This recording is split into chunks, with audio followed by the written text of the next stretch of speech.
Have you ever noticed traffic cameras automatically detecting the person who is not wearing the helmet right now? Similarly, when you drive a car, so the traffic cameras automatically detect that whether the person have wear that seat belt or not, and automatically you will get the challan at your phone. Manually the police officers or policemen are available or not, you will now have an idea ki okay, this side camera is there, I have to be very conscious. Hi everyone, my name is Priya Bhatia, and in this specific discussion we are talking about a very interesting project which is actually revolves around the specific topic of helmet detection. Today, in this specific project, you will get to know ki how, with the help of a computer vision, it automatically detects a real-time tracking and will be able to capture the detection part in a very seamless way. How these things are working behind the scenes. The objective of this entire discussion is to talk about the end to end pipeline, how actually it flows in the real time industries. I myself have worked around 5 to 6 years teaching and working in different firms, and I just want to share my experiences with the common pipeline and the structure of each and every project. So please try to listen the video till the very end. I will try to share the GitHub repository link in the description of this video. You can refer it from there and try to create similar sort of projects for your resume, for your portfolio. And I'm pretty sure that if you will be having these kind of projects, end-to-end projects in your resume, it would be very much, I would say, better kind of a value addition in order to select in your further company rounds, right? So with that, let's get started. And one humble request, those people who are just watching this video till the very end, I really want you guys to mention in the comment section of this video that whether these kind of discussions are very helpful for you all or not. Accordingly, I will think whether I should keep on uploading these kind of discussions or not, because these are the long form of videos. I don't know how many of you are interested. If I will find ki very few learners in my audience is interested in these kind of videos, maybe I will just put on membership part. If I will feel ki many people are very much interested in these kind of videos, I will keep on uploading it and make it public for everyone. At the end of the day, I am also looking for your interest and whatever actually help you to grab your dream job. With that, let's get started. I was telling you ki when we talk about any uh, real production AI based project, what does that mean and how it is different from a research specific project? See, when you start working on any project, you are initially not sure which specific algorithm will work best in your data. As you know, I'm expecting you guys are already aware कि for any given single problem, we have multiple models in data science domain. You can talk about any subdomain, whether you talk about machine learning, whether you talk about deep learning space, whether you talk about NLP space, whether you talk about generative AI space. In every space, it's not that for a given problem, we just have single model. So what happens is, first of all, we try to explore, we try to do research about data, about the model, which suits, which works best. We do a lot of hyperparameter tuning to check it out for a given model, which specific parameters are the good parameters. After a lot of exploration, we push our project towards the end-to-end structured part. So initially we start working in Jupyter Notebook slash, I would say, Google Colab. And I think yesterday when I was discussing you about this project, I showcased you the Colab environment, but I'm pretty sure that you also have worked on Jupyter Notebook environment as well. Can I assume so? Is everybody have worked on this Jupyter Notebook platform as well? It's almost similar. It's just that when you work on Jupyter Notebook, it's a local space, local environment, local RAM usage will be there. When you work on Google Colab, everything is working on the cloud-based platform. Now, why I'm saying ki when we do the research specific part of any given project, it's better to work on these platforms, because one thing you observe ki um, when you write any code in the given block, immediately you will get the output. Have you guys observed that? अगर आपने किसी भी block में कुछ code लिखा, छोटा सा भी कोड लिखा, तो आपको immediately next output console screen पे उसका रिजल्ट दिखता है. अगर आपके कोड में एरर है तो आपको एरर दिखेंगे. अगर कोड प्रॉपरली रन कर रहा है तो you will get a proper output of that. Yes, right. तो it's very easy to debug and fix the issues if we have in a given code when we run the things on notebook or Colab. That's the main reason you will observe almost everyone who is pursuing masters or PhD. If you will ask from them that what is the environment which you are using quite frequently, they will say that maximum of my work I am doing in Colab.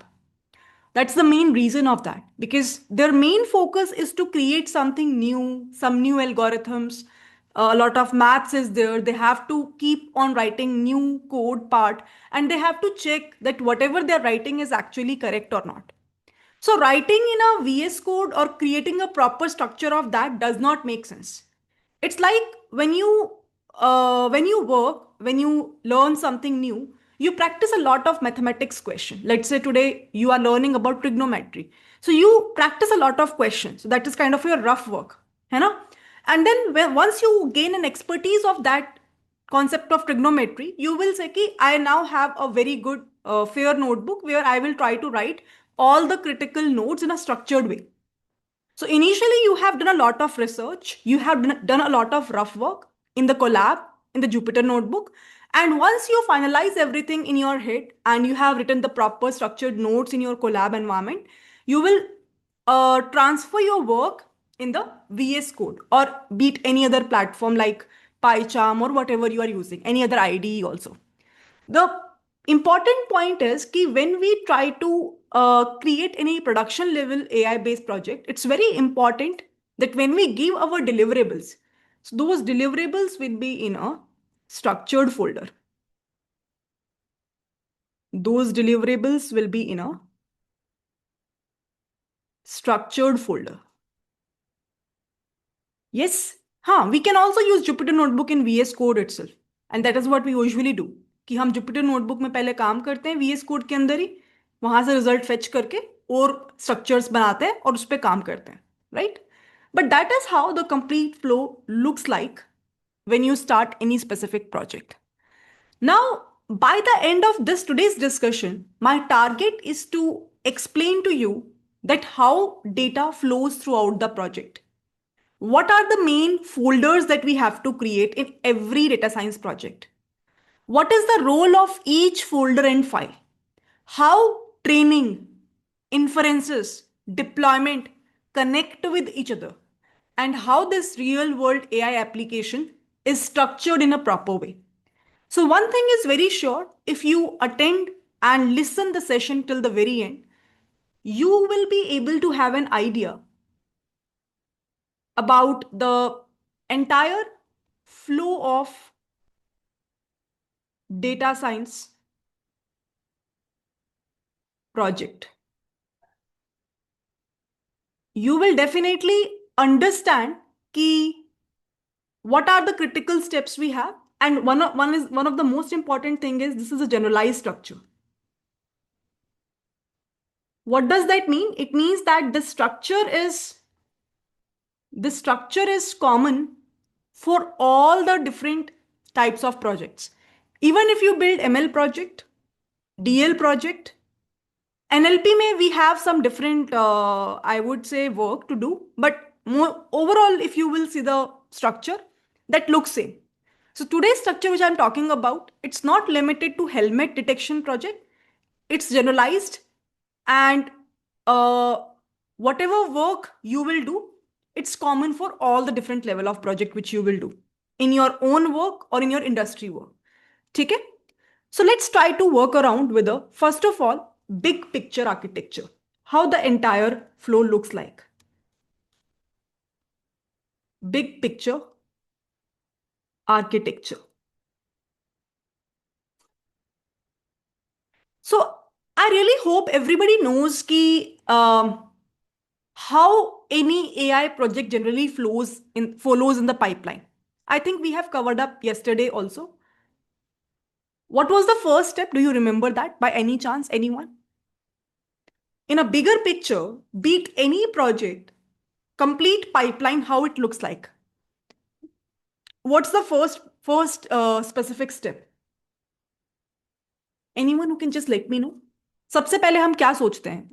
From where, like how the project is started? Let's say you're working in a company, XYZ company, and you have been assigned one project. What will you do first? आप सीधा data को collect करना शुरू कर दोगे, load करना, collect भी नहीं, आप बोल रहे हो कि you will load data set. Will you start directly loading the data set?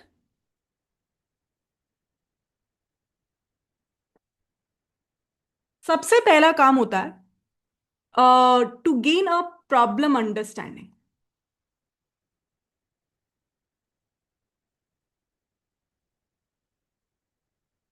What is the first step I told you? Problem understanding. As per the business use case, your main goal is to understand the problem in a deeper way. है ना? So that is the first point. Once you understand the problem, the next step is data collection.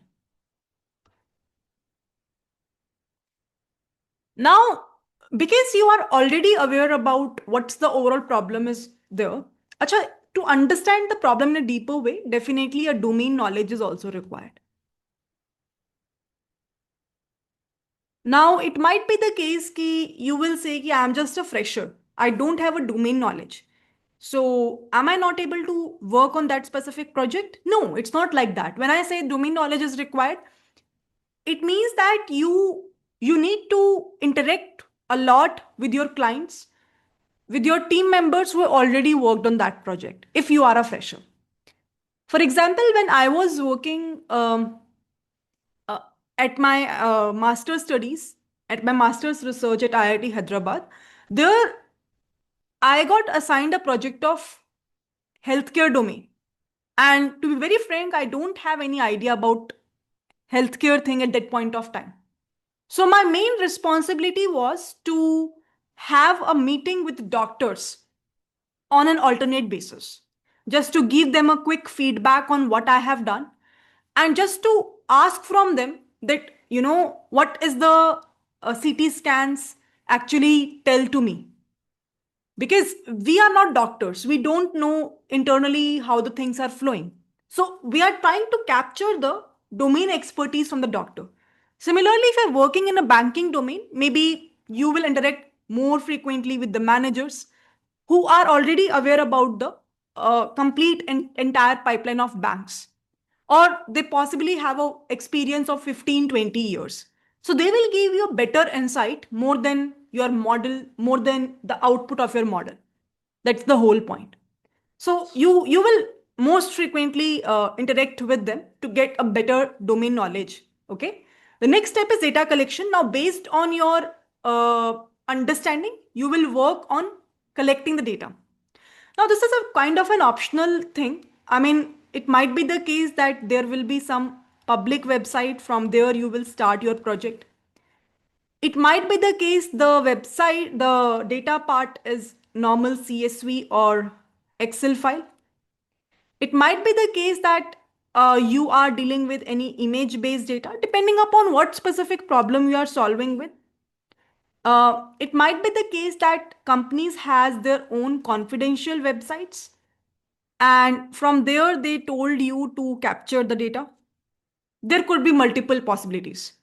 It might be the case data is available in any SQL-based database, maybe MySQL, and you have to extract it from there. So the possibilities are endless, and depending upon that, wherever the data is available, your main goal is to capture from there. That's the main goal. Once your data collection stage will be done, the next part is to prepare that data. What is the meaning of data preparation? I hope everybody knows what's the meaning of that. For example, sometimes what happened ki you will be having the entire data, but obviously you need to split your data into training, validation, and testing set. Have we covered up this in our last class, yesterday's class? I don't remember it. I have covered up in this batch or not. Can you just confirm to me this bigger picture, which I am covering up right now? Not covered? Okay. So in that case, listen it very carefully. I usually take multiple batches on weekends, so that's why I might get confused. But you are definitely sure ki what is covered up and what is not covered up. So I'm relying on you. Okay. So when we talk about a data preparation part, what I was telling you, ki we have to make sure that our data is properly split into training, validation, and testing set in a way that we will be having image, and corresponding to every image there will be a label. Getting my point? For example, right now we have a problem of helmet detection. So over there, my main objective is ki I will be having a main image and corresponding to it, the bounding box position. In our last class, we have seen what is actually we are doing in a object detection or localization, object localization part.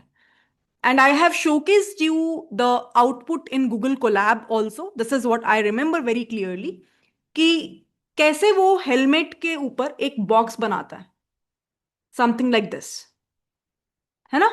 ये तो किया है हमने, ये तो हमने देखा है, right everyone? So if I will provide image of a person, now I don't know whether I can insert any image or not, just to explain you in a better way. देख रहे हो आप, दो folders आपको दिख रहे हैं, ये हमें करना होता है. For example we have this image, and if I will just take this image again,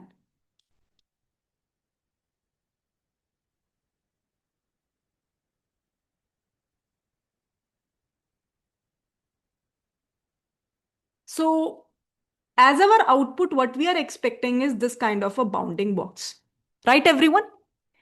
कि end goal ये होना चाहिए कि my model will be able to create this box, and this box will have 4 coordinates.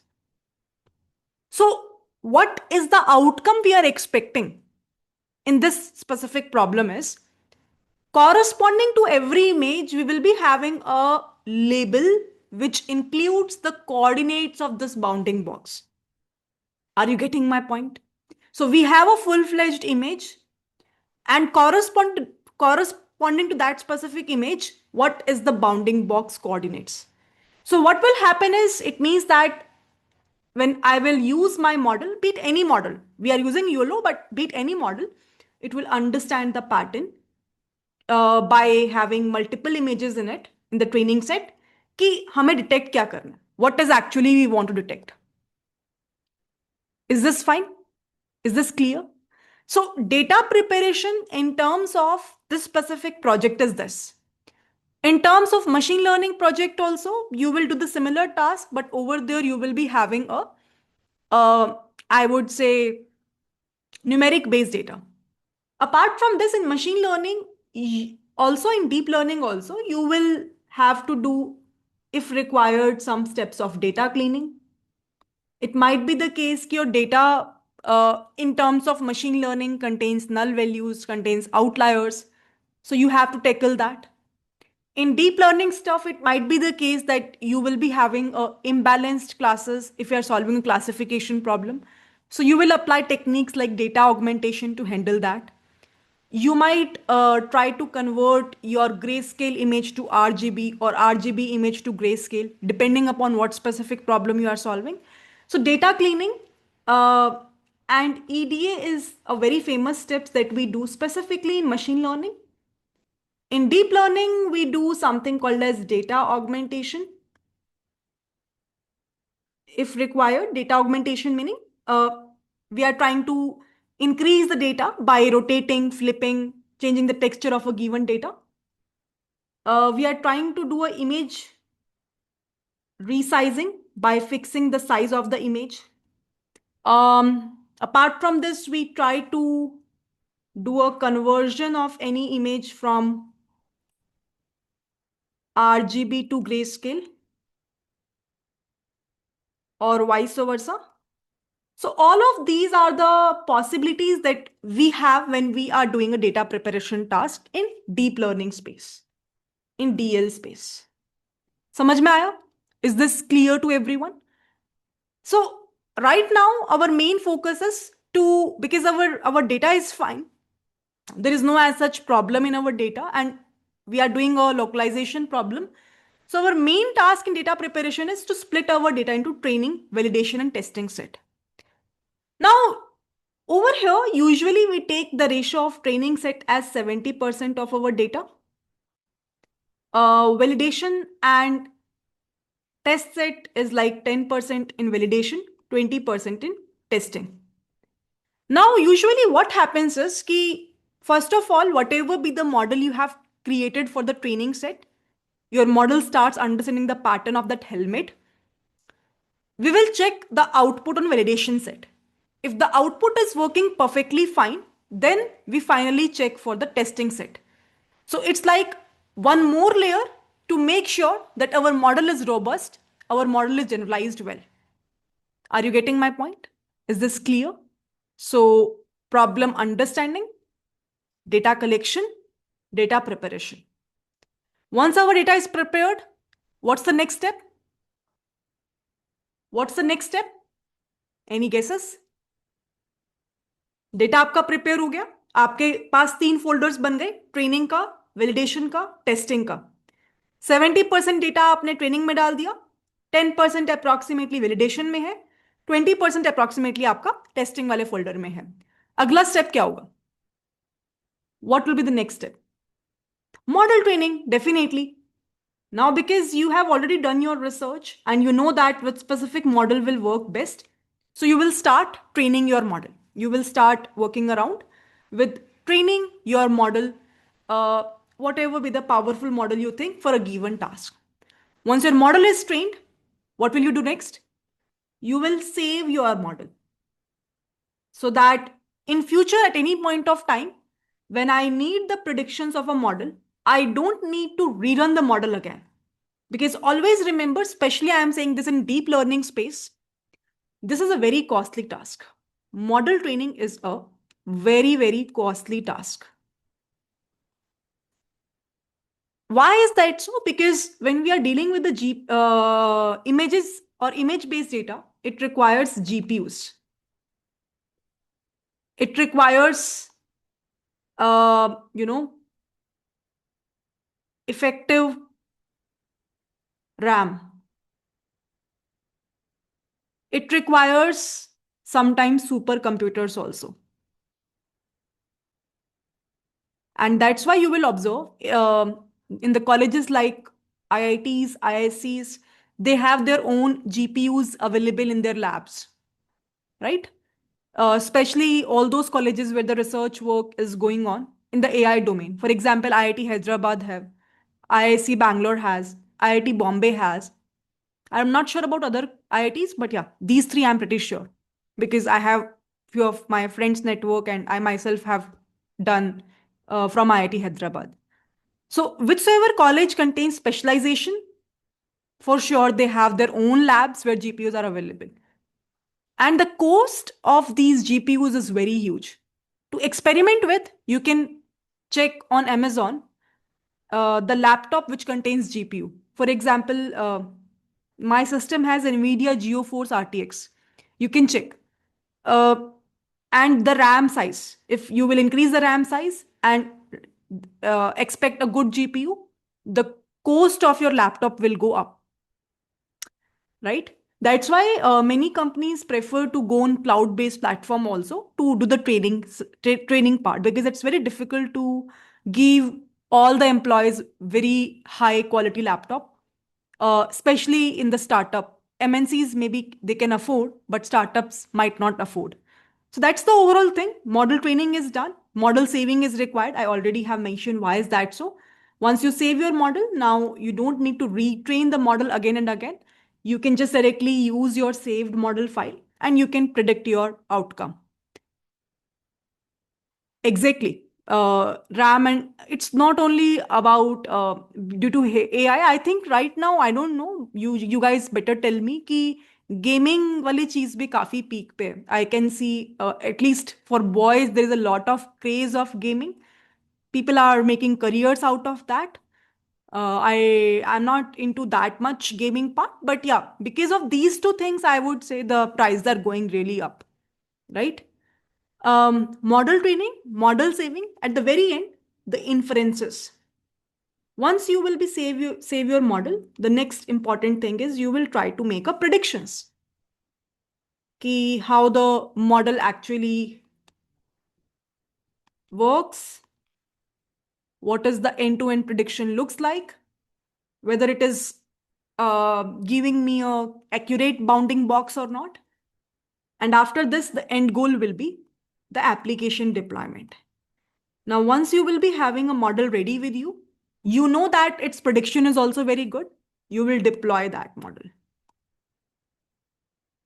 So application deployment is the last thing. So I hope that in a bigger level view, everything is clear. Any questions if you have till so far, you can ask. Otherwise, now I will shift my discussion towards understanding the project folder structure, which I have already uploaded in my VS Code. Any doubts you have? Anyone?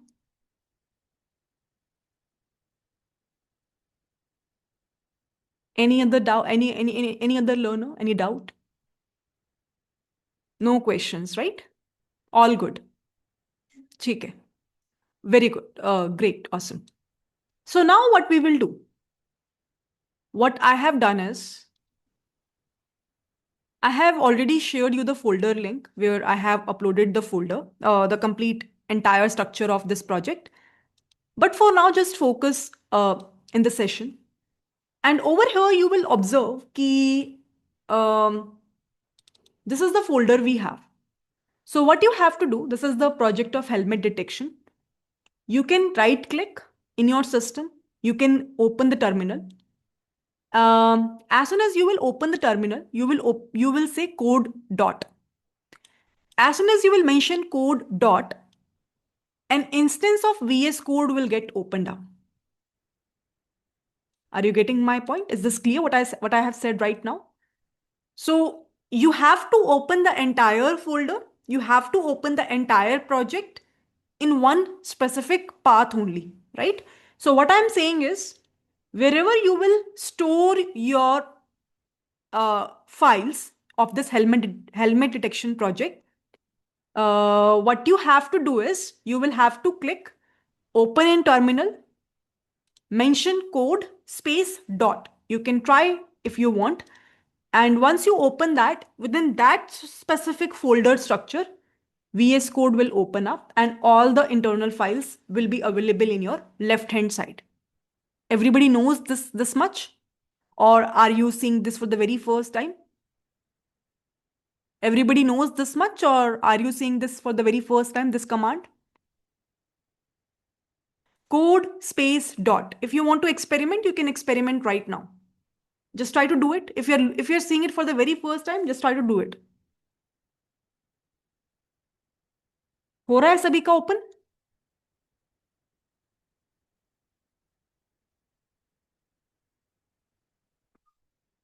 Okay. I mean, right now there is no need to download because it will take, I think, time. But you can experiment by just creating one folder of helmet detection. And then inside that folder, you can go and open VS Code.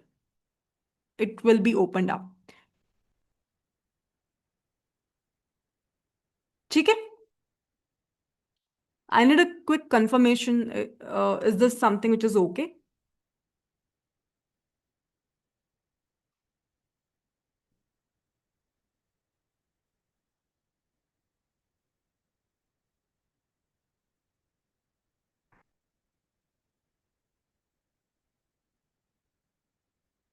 Just write a command, code space dot. Code space dot. Mention in the chat.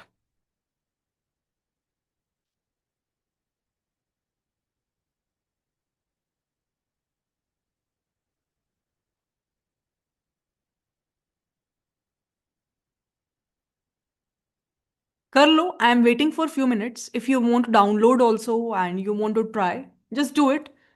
Because after the session, if you won't be able to do this much, then there is an issue. We perform model inferencing and validation first, and then at the end, we save the model. Or there is no such rule. I mean, you are saying it correctly. Ideally speaking, we should do inference first. But over here, I am assuming, Siddhant, कि we already have confirmed which specific model will work best in our Jupyter notebook or Colab, as I have mentioned in the starting. And for example, I have tried tens of models, and I know कि in this specific data set, YOLO is working really good. So that is the reason, as soon as I have trained my model, I directly saved it and I made the prediction. But if you're doing it for the very first time, definitely you should first of all train your model. Then you should make an inference from that model. If you are satisfied with the prediction, then only you will go ahead and do a model saving. That's how the entire cycle looks like. Getting my point? So your question is correct, but there was some assumption which I have mentioned in the starting to have this kind of a pipeline. You should be sure in that case. If you're doing it for the first time, definitely the way you are mentioning is correct. Good question. Any other question anyone is having? Is this something which is done? Can you guys quickly give me a confirmation once you do that? I have shared the folder, download it, extract it, store it in one specific folder, and after that, open this VS Code, and this kind of a structure will look like. Siddhant, I'm saying, I'm repeating my point again. I think you might join late.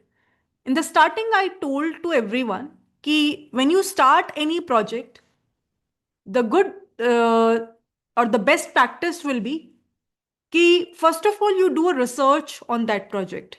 You will experiment maybe on Colab or Jupyter Notebook to check what is the type of your data looks like, which specific model will work best on that specific data. How can we optimize our parameters, hyperparameters if we have? Tuning, how can we do? So everything you can do on Colab or Jupyter Notebook. The idea is very simple. Why is that so? Because over there you will be able to get the direct answers on the spot, on the console, and that is the main reason you will find there are people who are majorly doing a research work in this Colab environment only.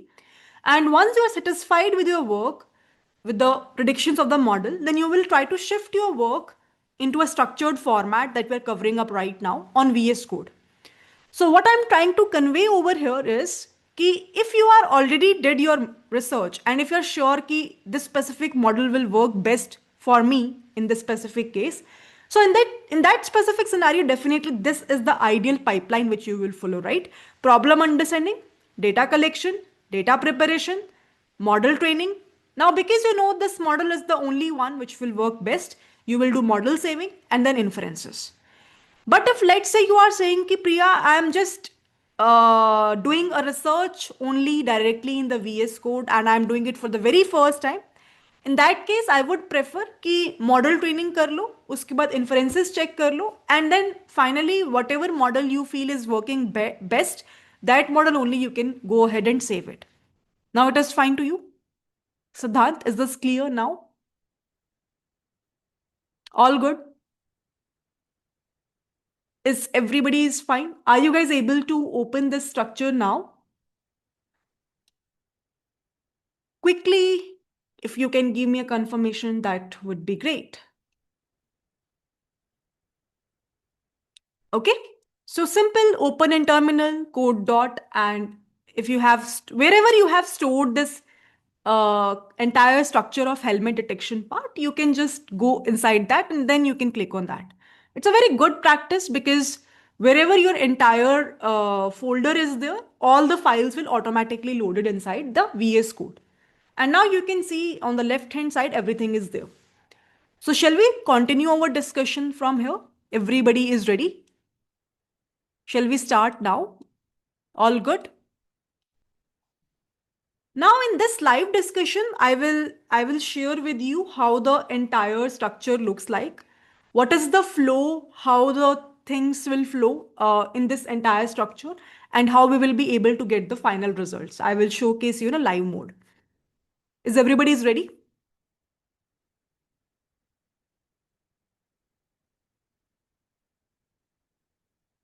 What about others? Others? I'm looking forward from everyone, not from only two, three, four people. Okay, seems like now everybody is ready. Now, your entire focus will be on my screen. And maybe after, once I will share with you the entire flow, after that, if you want, you can try running at your end. Or maybe after this discussion will be completely over, once I will wrap up the discussion, you will have the recordings of this discussion also, right? Uh, so you can just, after this discussion, try to run it at your end. And I think you will get it, right? So let's get started now. The very first file which you can see on my screen is app.py. Can you see that? App.py. Now this app.py, you can consider it as the entry point. This is the entry point of the application. Now you will find that almost in all the data science specific project, we will be having a file of this app.py. This is a application based file, right?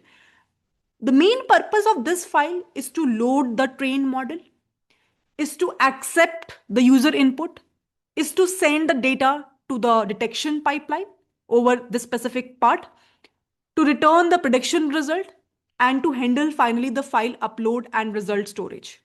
So basically, whatever be the upper level task which I have to perform to make my end-to-end pipeline is actually done by this specific file of app.py. Are you getting my point? App.py. So what I'm saying is this is the interface. This is the interface layer or the starting entry of any of the application. The main focus of this file is to load whatever be your trained model you have, is to accept the user input, is to send the data to detection pipeline so that it will be able to detect whatever be the use cases. For example, in our case, it's a helmet part. Then finally, it will return the prediction result.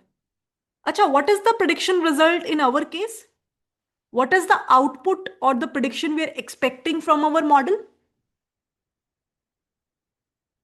What is the output? No, it's not about yes or no. It's a problem of object detection, not a classification task. So what is the prediction you're expecting? Few minutes back only I told you what is the prediction we're expecting. In this image, I told you. In this image, I told you what is the prediction we're expecting? What is my label? I have written also. What is the label? Bounding box. So what is the prediction I am expecting is the bounding box coordinates. Okay? I'll just showcase you a quick example of that also. So that is the result which we are expecting. And finally, it will handle, we will provide the file upload path from where automatically the file will be uploaded and the result will get stored. Okay? So over here, just to give you a quick idea about this prediction part, maybe few people might have confusion. Yesterday also I have showcased you although, but I am showcasing you again. For example, over here we will be having this train test validation set data.yml. I'll talk about this file also. But just to give you one quick idea, in every folder we will be having an image. We will be having the labels, right? For example, this is the image we have 07350. So if you will go 07350, the first image, what is the label we have? Can you check? What is the label we have? Can you check? So over here, we will be having first as the class ID, 0 or 1, and then its corresponding coordinates, its corresponding bounding box. So over here, you can see these are the 4 values we are getting. So in all of these files, you will be able to get ultimately the, I would say, bounding box positions. It's everything is a textual file, and that is what you will be able to get as the final solution. Is this fine? Is this okay for everyone? All good? कि क्या हम predict करवाना चाह रहे हैं? Now let's go back to our main file. So you can see over here, should the bounding box coordinates be as compressed as possible, ma'am? There is no need. I mean, if you have seen the right now txt file which I have shared with you, so I think you got my point. What I'm trying to convey with this coordinates. So it's not that much bigger file, right? So images is something which needs to be compressed, but not the output prediction file. Sure, I will share everything by the end of the session as well. Okay, so over here you can see we are defining the model path. See, this is the model path, my trained model I'm defining over here. So you can see I have this best.pt file. What is the location? Let me just showcase you as well. So inside my folder, so I'm just telling you when you will run your code, what you have to do. So inside your folder, wherever you have mentioned the entire folder, whatever I have shared with you, right? So inside this folder, we have the final trained file, sorry, with the name of this best.pt.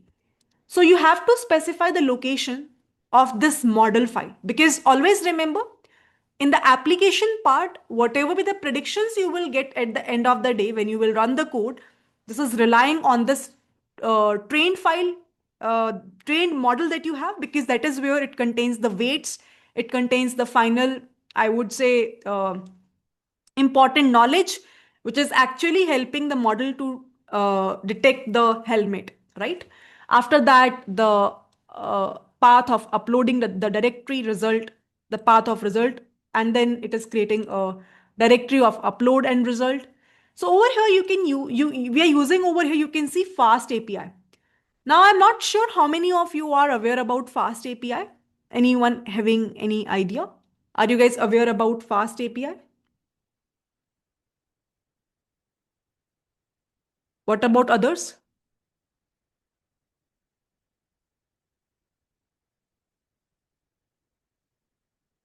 Yes or no? Fast API, everybody knows that. It's a high performance web framework which is known for building APIs with Python. It basically used HTTP REST API. Uh, it's built on top of Pydantic. Also, if we are aware about Streamlit also, because few people are saying that I know Streamlit, it all depends on you. Uh, whatever be the deployment platform and the API you want to use, you can use it. It's your wish.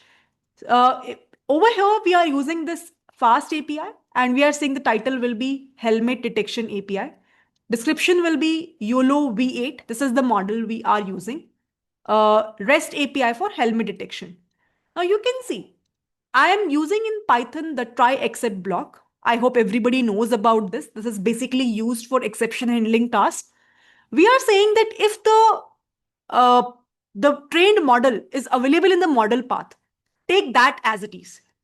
And that is the main idea about saving the model. In the pipeline, I told you, right? Whenever we train our model, after that, we have to save it. It's very important because whatever be the predictions which will happen at the end of the day, it will be based on this best.pt file. So we are saying that if the file is available, well and good, take it from there. It will load the file. If it is not available, in that case, maybe you can return an error. Key could not load the YOLO model from the path available. You can just showcase the error over there. तो इतना समझ में आया? क्या समझ में आया कि what is the flow is happening? What is the starting point? कि the user will upload any image. Once the user will upload any image, what's the next step? The next step is the model will load. This model is the trained best.pt file that we had. This is something which will be used. Now, once you will load the model, what will happen? Obviously, this image will be sent to the detection pipeline. This is the next step which will happen. And finally, you will be able to get the predictions. So the predictions will be generated. Predictions will be generated. And once the predictions will be generated, finally the result will be sent back to the user, or the result is actually returned to user. So over here, you can see what is happening is we are trying to give the prediction responses. We have the file name, detection, result, URL. So when you run this specific code, this is the final thing which you will get at the end of the day. Over here, you will see a message.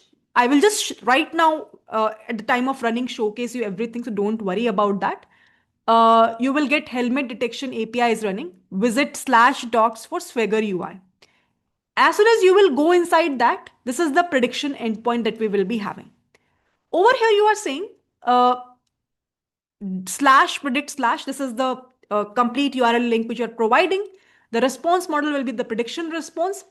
Over here, we are defining the predict function. What we are saying in the predict function? We are saying if the file in the image part is not available, then raise the exception. Otherwise, use the model.predict to predict the localization part. If there is some issue, again, raise an exception, HTTP exception, by saying inferences failed. Now, few minutes back, we have seen what is the final result we are expecting.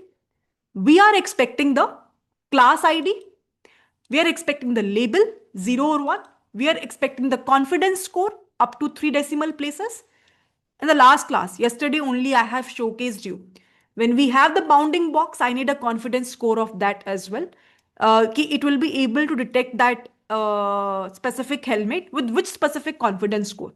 And the 4 values, the positions of my bounding box, x1, y1, x2, and y2. And finally, I will be able to get the annotated image, which I will store it in the result.jpg. And finally, I'll get the result path. So this is the complete URL with which we will be able to download the image. And this is the basically downloading endpoint, which I will be able to receive. So that I will be go to that specific, I would say, directory, and I will be able to download the path, the complete image of that object localization. So is this flow is clear, where we will be having few endpoints. Firstly, the configuration part, where we have configured the entire model uploading resulting directories. Then the API and model initialization.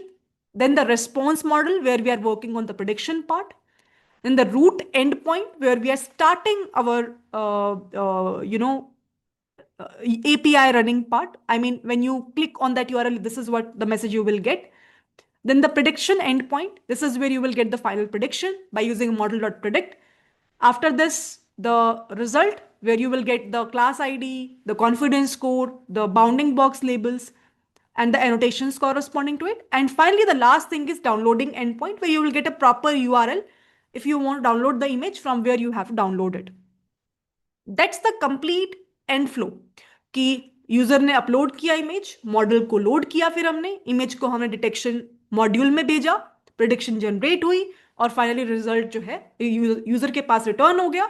अब उस result को आपको सिर्फ अपने platform पे देखना है, या फिर आपको उस रिजल्ट को अपने डाउनलोड करना है. Both of the options we are providing over here. Ask me if you have any questions till so far. Otherwise, I will showcase you quick demo of it.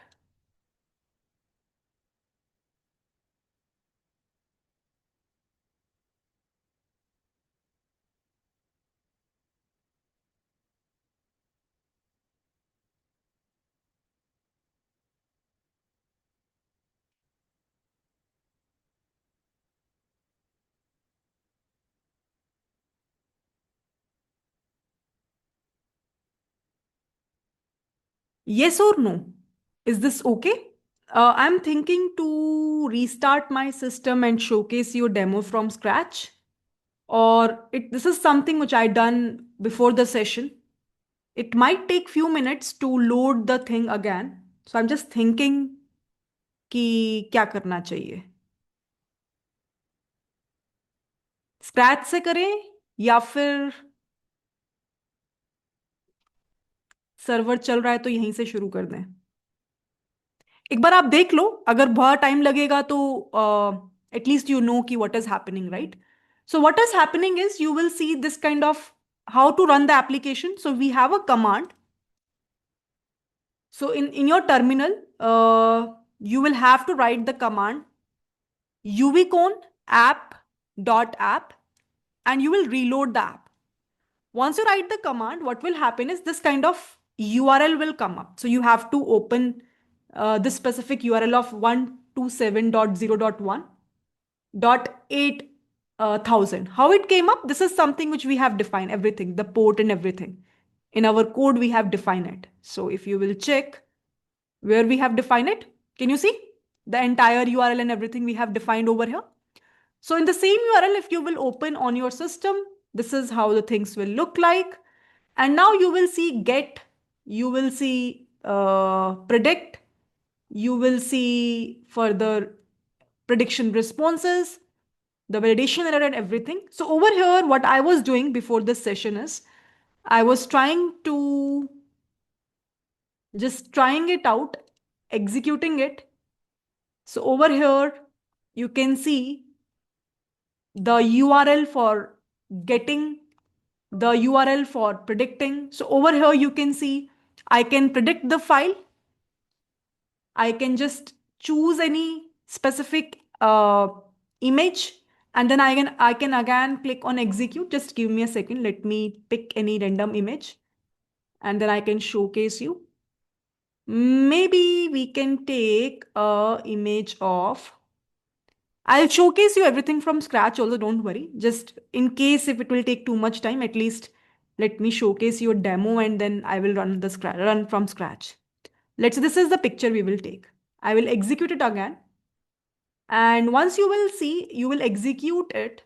You can see the request URL. You can see the response header. You can see the final result also.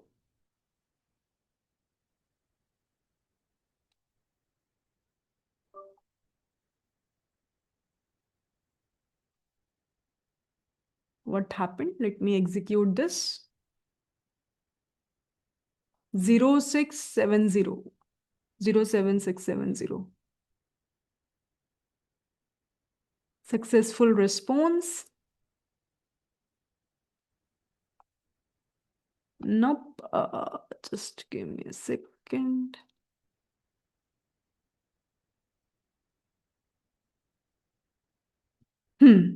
So you can see a result URL is coming up, right? We have the class ID, we have the label that it contains helmet, we have the confidence score, we have the box label, and we have the result URL, which I was talking about in the code. When I'll click on this result URL and I'll download this and save this and open this, can you see? I'm getting these predictions. I'll just within few minutes, Rishabh, showcase you the entire steps once again. Don't worry. Just for now, I'm just showcasing you the interface. I will close this VS Code entirely and showcase you step by step everything also. Is this fine? कि कैसे वो interface पे predictions generate कर रहा है? Now let me do one thing. First of all, is this fine? Let me after that close everything and then I can showcase you from scratch how you can run it. Can I start? Now, I'm not sure ki how much time will it take. If it will take more time, I'll just virtually showcase you, tell you the steps, and then you can try at your home. Okay. But this is something which I really want to showcase you कि कैसे final response body में predictions आ रही हैं. तो I hope it is clear कि जो हमने code लिखा था अपने app.py में, how does that code is making sense to process the result? Is it clear that how this code is actually giving me a full-fledged prediction on the confidence value, on the label part, on the class ID and the box? Shall we restart this again now? If this is clear, then only. Can I restart? Yes? ठीक है. एक काम करते हैं. Let me close this. Let me close this. Let me close this. इस पे भी मैं एक बार आऊंगी. After the session flow will be clear. तो मैं काम करती हूँ. What I will do is I will go inside the folder. जैसा कि मैंने आप लोगों को पहले भी बताया कि VS Code को हमें कैसे ओपन करना है. I will open the terminal. I will open with the code dot. जैसे मैंने code dot लिखा तो automatically मेरा VS Code खुल गया with the same directory and the folder. तो मैंने क्या किया? I have opened terminal. Terminal पे now what you have to do when you're running it for the first time, better idea could be that you can create the new virtual environment. Everybody knows how to create new virtual environment.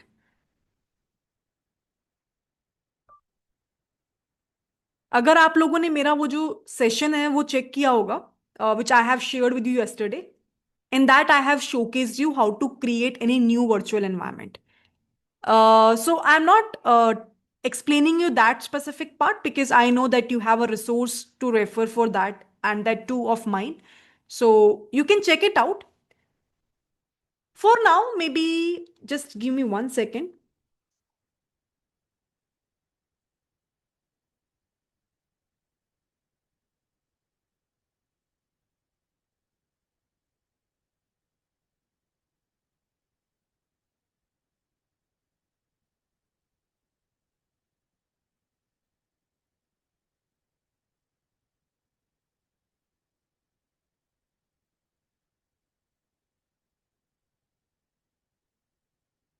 Mm, I have to check whether I have UV installed. There is another interesting way to create virtual environment using UV dot venv. No, I don't have, I think. Venv. I have that. So right now it's very easy to create virtual environments. I don't remember in that specific video which specific command I have shared. I think it was a obsolete way, but right now we can do via this UV commands also, UV, venv, and then you can write dot venv. This is the command to create a new virtual environment. So what will happen is as soon as you will hit this command, you will get a new folder named as dot venv in your current folder. Now you have to activate that, right? You need to activate that. So you can see the command. It is written as venv slash scripts /activate. It is showcasing me some sort of error. Let's check.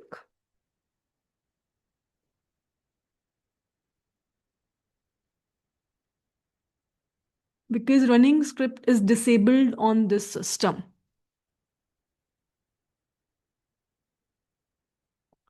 Let me check. .venv scripts. We have activate. Do we have .bat file? Yeah.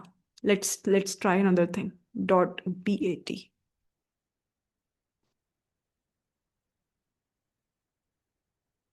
It's done.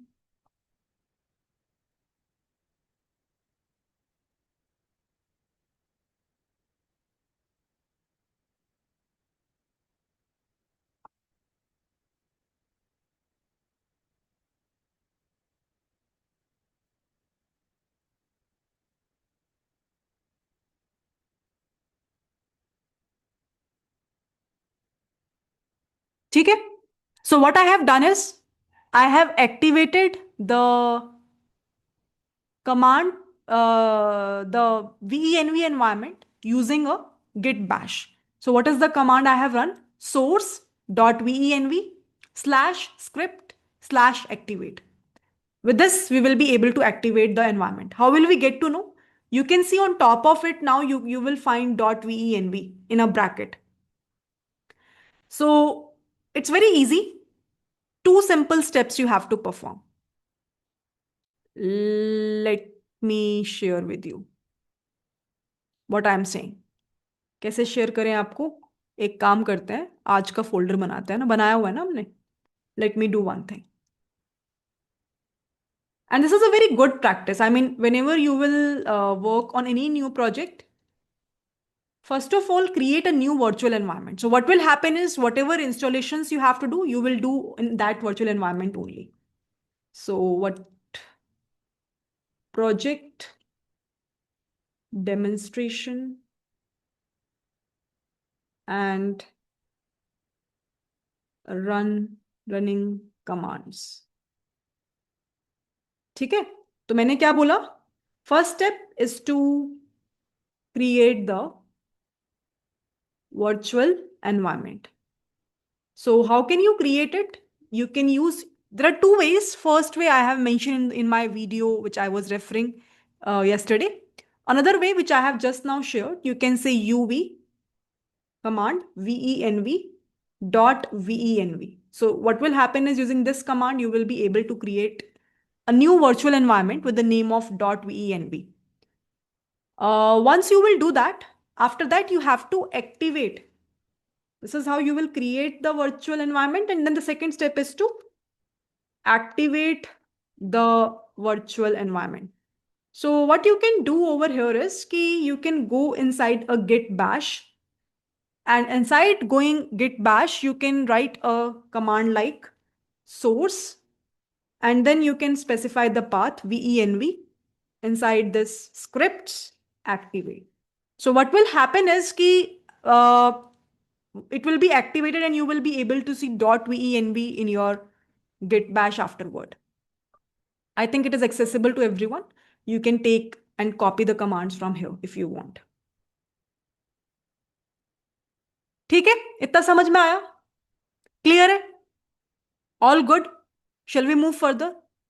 Any questions you have, please ask. Otherwise, I'll proceed further.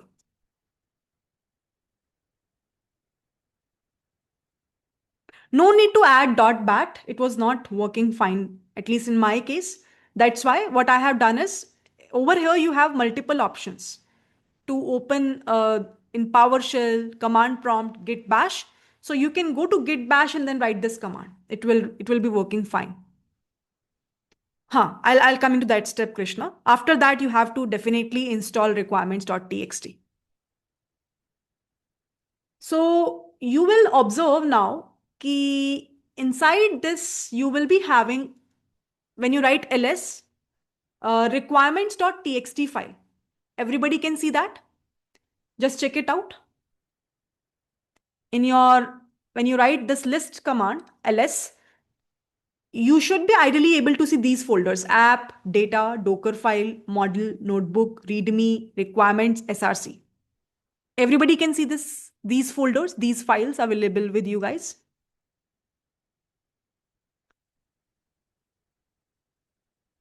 Chale aage. Now what's the next step we have to do? We need to install all the requirements. So we can say pip install -r requirements.txt. So you will observe, for me, it's already installed. That's why it is working within an instant. For you, if you will observe, it might be the case ki it does not have the installations already available. So it will take few minutes to install all the requirements. So you can see we need fast API, we need UVCone, Python multipart, Ultralytics. That's what we have covered up in last class. NumPy, OpenCV, Pillow, Pydantic. So all of these are the libraries which are required to successfully run the code. And these are the basic steps that you have to perform in every data science project in terms of running the project.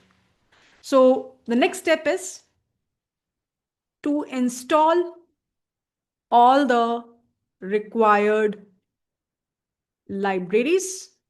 So how can we do that? You can use a command pip install -r requirements.txt. ठीक है, clear है इतनी बात? All good? इससे एक और चीज हमें समझ में आई कि when we will create our own code, instead of doing the installation multiple times, it's a very good idea to structure our requirements in one txt file inside our folder. And whatever requirements we have, we will write down, list them down with the exact version inside this. And whenever we will deliver our end product to the clients, we can say to them, hey, this is the requirements which you have to make sure in your system or in your environment you have. Then only the work, the file which I'm sharing with you will work. Then only you will be able to get the responses. You will be able to get the results. How will you get that? Obviously, you have to share them a proper documentation of that. And this is the command which I am sharing with you, is something which you have to write to install all the requirements in one go. As I have mentioned, if you're doing it for the very first time, it will take some time to install all the requirements. In my case, it was quick because I have already worked with these things previously before this session as well. All good? चले आगे. इतना हो गया सभी का? Even if you have not done it, but if you are confident ki this is something which is clear, you can give me a confirmation so that at least I can showcase you the entire flow, and maybe after this session you can further try to run this at your end.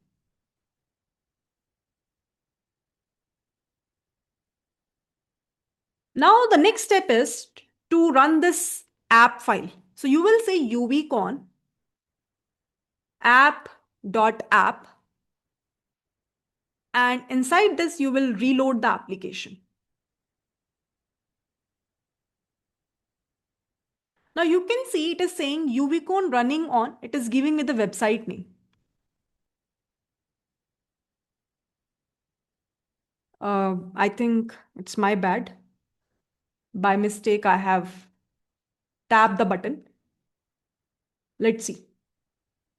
Can you see, as soon as I will run this website, I'm getting the message helmet detection API is running. Visit /docs for Swagger UI. Have you seen this statement before? Have you seen this statement before? कहीं पे देखा है आपने इस statement को, इस message को अपने सेशन के अंदर? From where this message is coming up? In code. Everything is written in our code. So if I'll go again back to our app.py,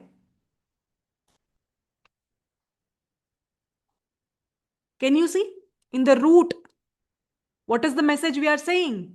what it ideally have to return? Same message. Same message. Now let's do one thing.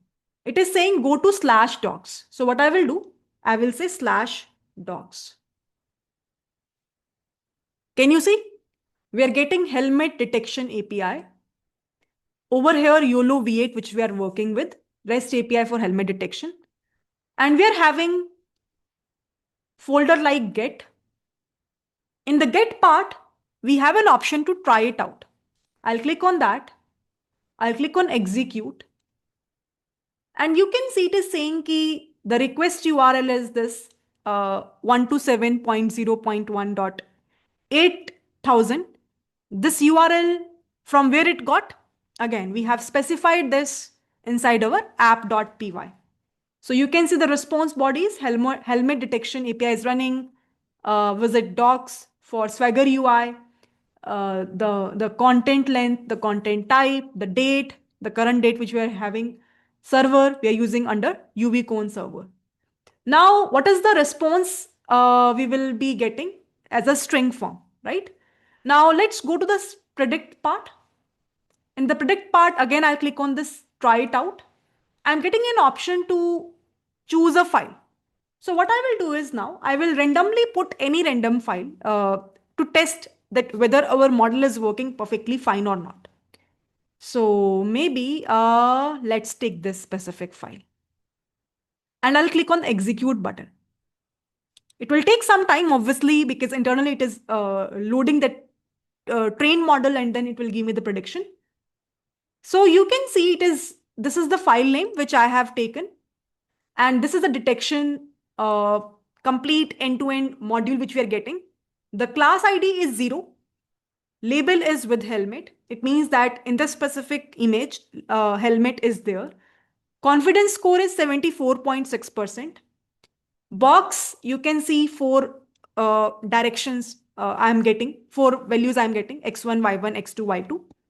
And this is the result URL I'm getting. So what I will do, I'll just copy this URL and I'll paste it over here just to showcase you. And after that, maybe I will save my result under today's folder so that I can give you if you need that.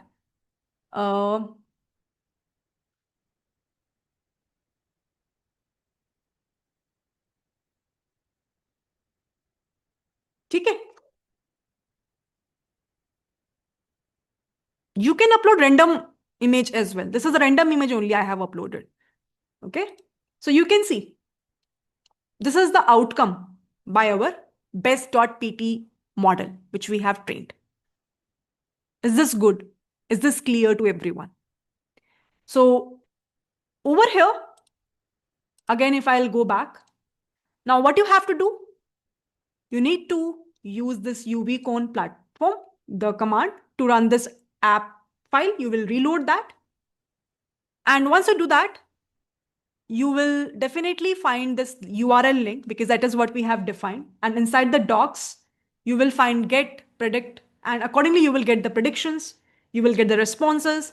And that's how the flow of complete implementation looks like.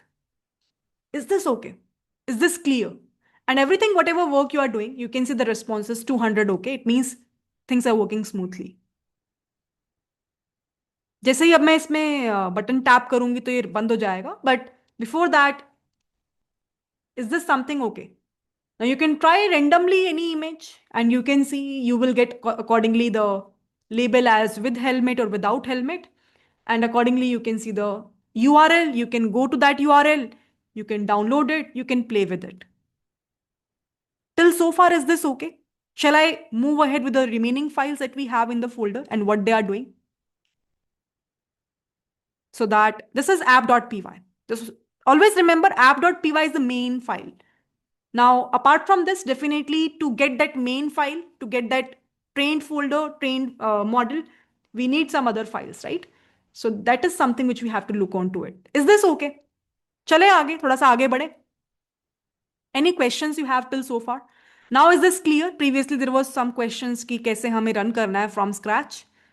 It won't take much time right now, but previously, when I was installing the requirements, it was taking too much time. But because I already have done it before the class, I think that's why the process was smooth right now in the live discussion. But you can do at your end. It also depends on the internet speed, and if it is good, it will work fine. I have already shared the entire code folder itself in the drive. I'll share it again after the discussion will be over. It's okay. आगे बढ़े थोड़ा सा, तो ये हमें clear हुआ कि virtual environment कैसे क्रिएट करना है और ऐप फोल्डर का क्या पर्पस है.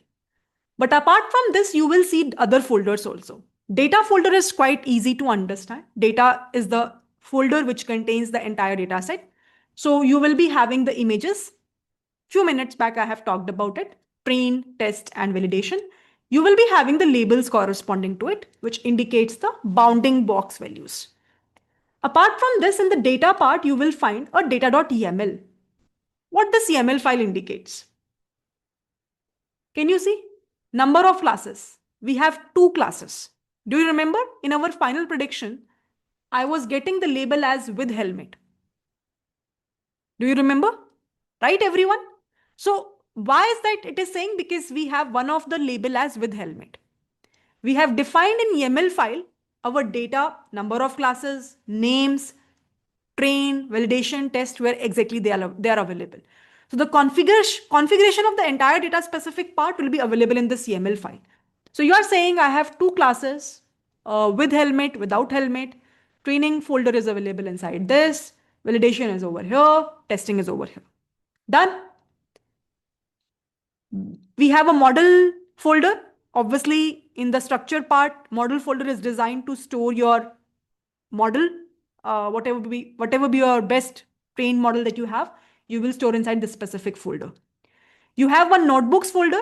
This specific folder is IPYNB file. This is basically designed to do a research part, as I have mentioned in the starting of the discussion. Ki before jumping towards the structured folders, we will always do a research either on our Jupyter notebook or VS Code notebook, and then only we will further move ahead and proceed with the other specific folder. So this is the notebook we have.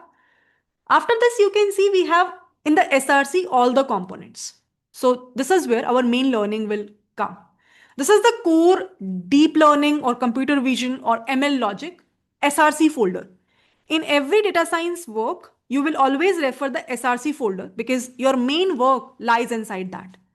For example, you will see, firstly, you will be having this train.py file. Obviously, this train file is basically used to train the YOLO model.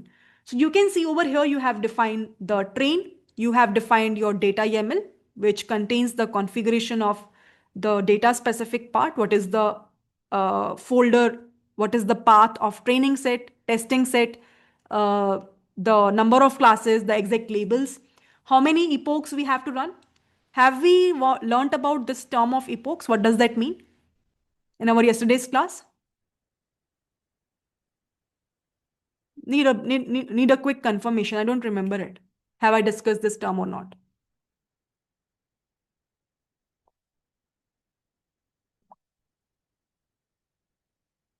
Discussed? It means that how many times you want your model to scan the entire data in order to have a better understanding of the patterns, right? Then image size, we have defined it as 640. Weights, we are using a pre-trained weights. You can explore this at your end, but these are the pre-trained weights we are using in order to train our model on the helmet data set. So over here, you can see we are using a YOLO model. Then finally, we are training our model. We are storing it inside our result. Results, I would say, variable. And after that, we are just saving those values. And then we are trying to plot the training curves. We finally will have a CSV file for that. Whatever with the best weights we are getting, you can see I'm storing them, all those weights in the best.pt file. This is the same file which I'm using inside this model folder and saving it and using that to deploy it and getting my predictions done. Right? Yeah, model, I mean, it's not perfectly correct, Rishabh. Always remember there is a concept of overfitting. So if you trained more than the required part, your model might overfit also. So in deep learning, we have a technique of early stopping also, which will take care ki if let's say your you have the epochs and it will keep on increasing. You have a performance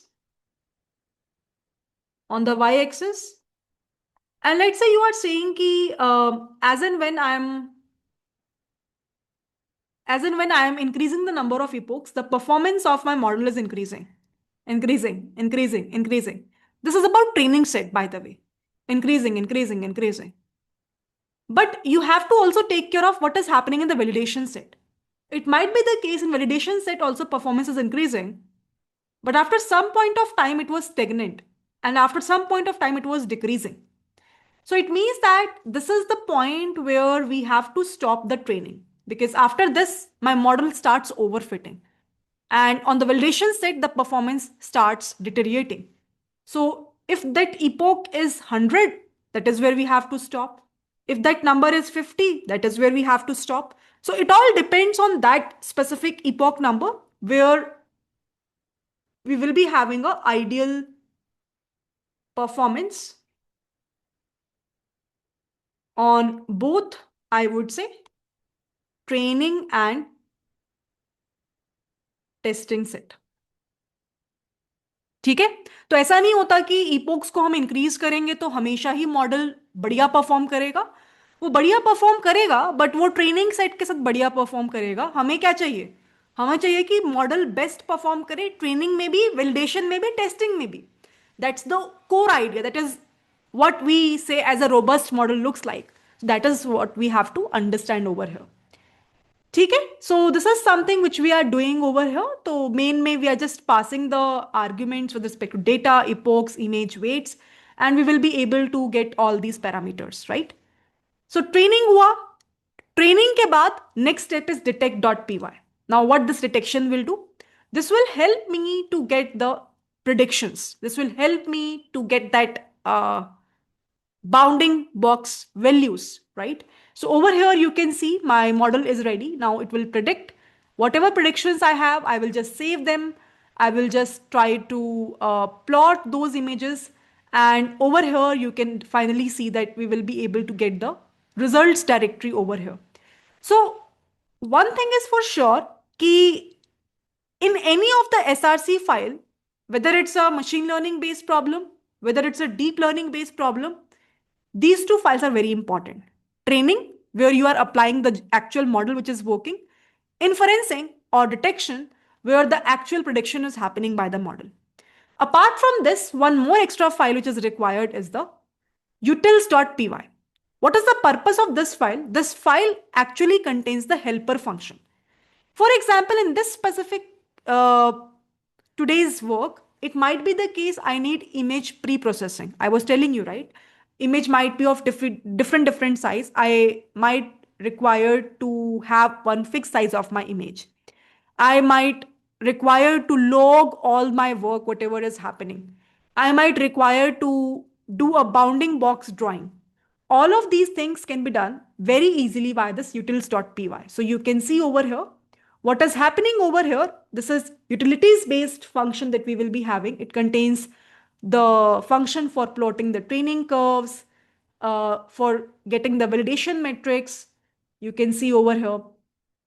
After this, how can we copy these results to .csv file, readme file? How can we zip all these things? So whatever be the helper functions you required in order to make your work entirely smooth, that is where utils.py is there.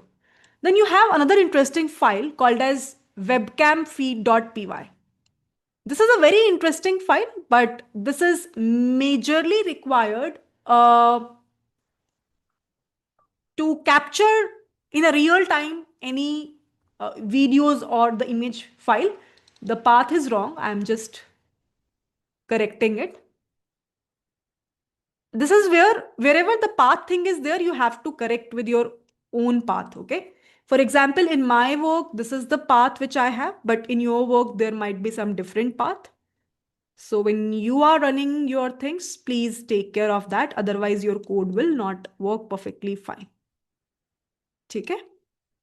So we have best.pt. This is the model path we have. After this, we can say it will capture the video, get the FPS from the camera, and store everything in the output folder. Now, these folders, wherever they are available, please try to change the repository or the folder path as per your own wish, okay? Wherever you are working in your system. This is the main thing that we have inside this SRC. Apart from this, you can see we have .env file to provide the environment model path directories for the upload and result, fast API server configuration, what is the host and the port number that we will be having. After that, you will find in every project we will be having a README file. README file is important in a way that if, let's say, in future any other person wants to see your code or wants to understand that how you have organized your entire code, so maybe you will leave the company tomorrow, but if any other person as a substitute will come in your place, that person will also able to understand what you have done. So that is where you will mention key from where exactly you have taken the data, how to run the entire files, entire code part, what is the structure it actually looks like, how many data files that you will be having, how you are doing a model training, what is happening in notebook, what is happening in the modular script, how you are doing a inferencing, how you are saving the output, what is happening in the fast API, what is the command you're using to run the this UBCone platform. So all of these things you can write in the README file. And then requirements.txt I have already talked about. This is the main purpose is whatever be the requirements, whatever be the libraries we have. If you want to make sure that your virtual environment have all the libraries available, so that is where you will design this. Always make sure whatever be the exact, I would say, version is required, do mention that specific version to make sure there will not be any issue in that specific part. Okay? So that's the overall flow. This same flow you can imagine for ML pipeline, for DL pipeline, for CV pipeline, and in any other project also. So now, once this discussion will be over, first of all, have a look on this entire structure. Try to run the part at your end with respect to whatever be the way of running this complete code I have talked about. After that, spend some time, especially in the SRC folder, to majorly think about how the training and the detection part is happening. If you understand that step by step, things are very much clear to you and you will be more comfortable as and when you will be working around with a new project. But at least from this specific session, you get an idea ki how the complete end-to-end pipeline looks like. What's the bigger level picture? Then how we structure our code in VS Code, how we run that specific code, what actually is the purpose of each and every folder and each and every file. All of these things we have work around in today's discussion. Is this okay till so far? All good? Are we getting this?